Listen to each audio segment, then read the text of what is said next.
Halo Sobat Kasih Fakta, kamu pasti nggak nyangka, pada 6 Juli 2026, Hamas resmi membubarkan pemerintahannya di Gaza. Kantor kementerian diserahkan, urusan sipil dilepaskan, dan pengelolaan wilayah dialihkan kepada Komite Teknokrat. Sekilas, ini terlihat seperti tanda bahwa Hamas benar-benar mundur. Tapi anehnya, hanya 14 hari kemudian, pada 20 Juli 2026, Hamas justru memilih Khalid al-Hayya sebagai pemimpin tertinggi baru.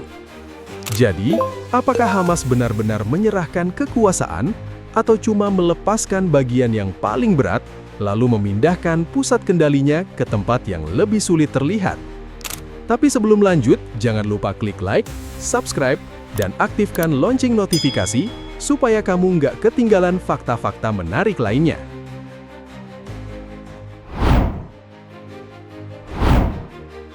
Pada 6 Juli 2026, Hamas resmi membubarkan pemerintahannya di Gaza.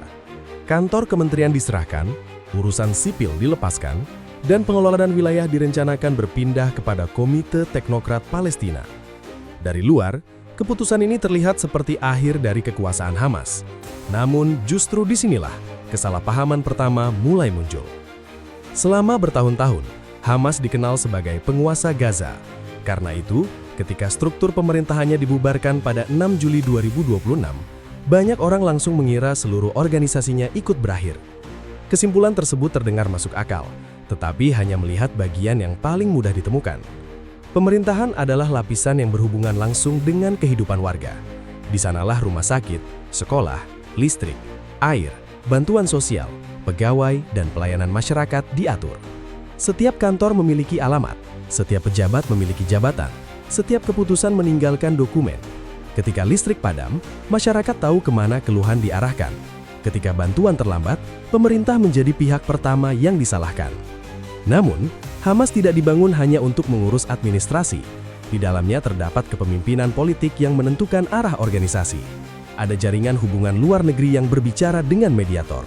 Ada struktur keamanan yang menjaga pengaruh di lapangan. Dan di belakangnya masih terdapat kekuatan bersenjata yang bergerak dengan rantai komando tersendiri. Pada 6 Juli 2026, bagian yang dilepaskan adalah lapisan sipil yang paling terbuka. Rumah sakit, sekolah, anggaran, pelayanan masyarakat, dan rekonstruksi tidak lagi menjadi wajah utama Hamas. Tetapi, keputusan tersebut tidak otomatis memutus hubungan politik, membubarkan jaringan anggota, menghapus pengaruh keamanan, atau menghentikan kemampuan bersenjata. Fakta uniknya terletak pada bentuk organisasi itu sendiri. Hamas tidak bergerak seperti satu gedung dengan satu pintu. Ia lebih menyerupai bangunan bertingkat. Bagian depan berisi pemerintahan sipil. Di belakangnya terdapat ruang politik. Lebih dalam lagi terdapat jaringan keamanan dan kekuatan bersenjata. Ketika bagian depan dikosongkan, seluruh bangunan belum tentu roboh. Selama menjadi pemerintah, Hamas memang memperoleh kedudukan resmi di Gaza.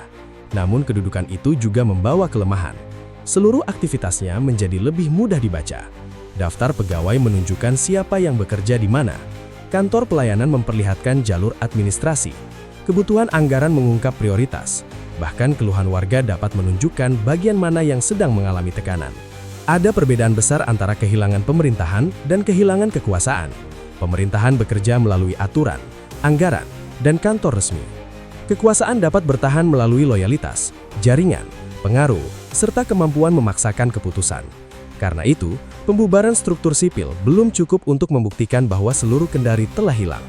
Yang berubah adalah cara kekuasaan itu ditampilkan. Sebelumnya, Hamas terlihat melalui pejabat dan kementerian. Setelah 6 Juli 2026, pengaruhnya dapat bergerak tanpa seragam pemerintahan, tanpa meja pelayanan, dan tanpa tanggung jawab harian yang selama ini mengikatnya di depan masyarakat Gaza. Inilah perubahan yang dapat menghasilkan akibat sangat besar. Setelah struktur itu dilepaskan pada 6 Juli 2026, Hamas kehilangan sebagian kendali langsung terhadap administrasi, tetapi sekaligus mengurangi titik yang dapat diawasi. Organisasi tersebut menyerahkan sebagian kekuasaan resmi, lalu berpotensi memperoleh ruang bergerak yang lebih tertutup. Pintu kementerian memang mulai ditinggalkan, tetapi apakah itu benar-benar tanda bahwa Hamas sedang melemah, atau justru langkah pertama untuk memindahkan pusat kekuasaan ke tempat yang lebih sulit terlihat? Simak bagian berikutnya. Karena di sanalah beban pemerintahan Gaza mulai berpindah sementara kekuatan yang paling menentukan belum tentu ikut diserahkan. Setelah pemerintahan Hamas dibubarkan pada 6 Juli 2026, pengelolaan sipil Gaza direncanakan berpindah kepada Komite Teknokrat Palestina. Mereka bukan tokoh utama partai, melainkan tenaga profesional yang dipilih karena keahliannya. Ahli kesehatan akan menangani rumah sakit, ahli keuangan mengatur anggaran, pejabat administrasi mengurus listrik, air, bantuan, pegawai, dan pelayanan masyarakat. Di permukaan, susunan ini terlihat masuk akal. Gaza membutuhkan orang yang mampu membuka kembali sekolah, memperbaiki jaringan air, membersihkan puing, menyalurkan makanan, dan menghidupkan layanan kesehatan. Setelah perang, pekerjaan itu bukan urusan sederhana. Setiap keputusan membutuhkan dana besar, jalur distribusi, perlindungan, tenaga kerja, dan dukungan dari negara donor dan lembaga internasional. Namun, pemerintahan pasca perang bukan hadiah. Ia adalah beban yang terus menuntut hasil. Ketika rumah sakit kekurangan obat, masyarakat akan menuntut jawaban. Ketika listrik belum menyala, kemarahan akan diarahkan kepada pengelola baru. Ketika bantuan terlambat, kepercayaan dapat runtuh. Para teknokrat tidak hanya menerima kantor, mereka juga menerima seluruh kegagalan yang mungkin terjadi. Disinilah keputusan 6 Juli 2026 menjadi jauh lebih tajam. Dengan menyerahkan urusan sipil, Hamas memindahkan biaya, tekanan, dan tanggung jawab kepada struktur baru. Komite Teknokrat akan berdiri paling depan ketika warga menuntut air, rumah, pekerjaan, dan keamanan hidup. Sementara Hamas tidak lagi harus menjawab setiap masalah yang muncul dari pelayanan harian. Negara donor juga lebih mudah menyalurkan bantuan melalui pemerintahan yang dianggap profesional. Dana rekonstruksi dapat digunakan untuk rumah sakit, sekolah, jalan, jaringan listrik, dan tempat tinggal. Artinya, pemulihan Gaza berpotensi dibiayai oleh pihak internasional melalui Komite Teknokrat, bukan oleh Hamas sebagai organisasi. Pembagian ini menciptakan pola kekuasaan yang tidak seimbang. Para teknokrat mengurus bagian yang paling mahal, paling terlihat, dan paling mudah diprotes. Sementara Hamas dapat memusatkan perhatian pada perundingan, hubungan luar negeri, pemulihan jaringan, perekrutan anggota, keamanan, dan persenjataan. Inilah bentuk efisiensi kekuatan. Sebuah organisasi melepaskan pekerjaan yang terus menghabiskan uang dan tenaga, lalu menjaga alat yang paling menentukan dalam perebutan pengaruh. Mengangkut sampah penting bagi kehidupan warga, tetapi dalam wilayah konflik, kendali atas keamanan, anggota, dan senjata sering menghasilkan daya tawar yang lebih besar. Keadaan ini menyerupai Metro Gaza, tetapi bukan sebagai terowongan fisik. Di atas permukaan, teknokrat menjadi wajah resmi yang terlihat dan dapat dimintai pertanggungjawaban. Di bawah permukaan politik, jaringan lama masih mungkin bergerak tanpa memegang papan nama kementerian. Jika pola itu terbentuk setelah 6 Juli 2026, Gaza dapat memiliki dua lapisan kekuasaan. Satu lapisan memiliki kantor, anggaran, dan tugas pelayanan. Lapisan lain memegang pengaruh keamanan, jaringan anggota, serta kemampuan memaksakan keputusan. Masalah terbesar akan muncul ketika keputusan sipil bertabrakan dengan kepentingan keamanan. Teknokrat mungkin ingin membuka wilayah bagi pekerja bantuan, mengatur pergerakan barang, atau menempatkan aparat baru di fasilitas penting. Namun, pihak yang menguasai lapangan dapat memiliki perhitungan berbeda. Tanpa satu rantai komando, keputusan administratif dapat berhenti sebagai dokumen. Menteri dapat menandatangani perintah, tetapi pelaksanaannya tetap bergantung pada siapa yang mampu mengendalikan jalan, pos pemeriksaan, dan orang-orang bersenjata di seluruh wilayah Gaza. Menurut Anda, apakah Komite Teknokrat benar-benar dapat memimpin Gaza jika kekuatan keamanan tetap berada di tangan pihak lain? Tetap simak pembahasan berikutnya, karena pada 20 Juli 2026, hanya 14 hari setelah pemerintahan dibubarkan, Hamas justru memilih pemimpin tertinggi baru. Keputusan itu membuka petunjuk terbesar tentang kemana pusat kekuasaannya sedang dipindahkan. Pada 20 Juli 2026, tepat 14 hari setelah pemerintahan Hamas di Gaza dibubarkan, organisasi itu justru memilih Khalil Al-Hayya sebagai pemimpin tertinggi baru. Waktunya terasa janggal.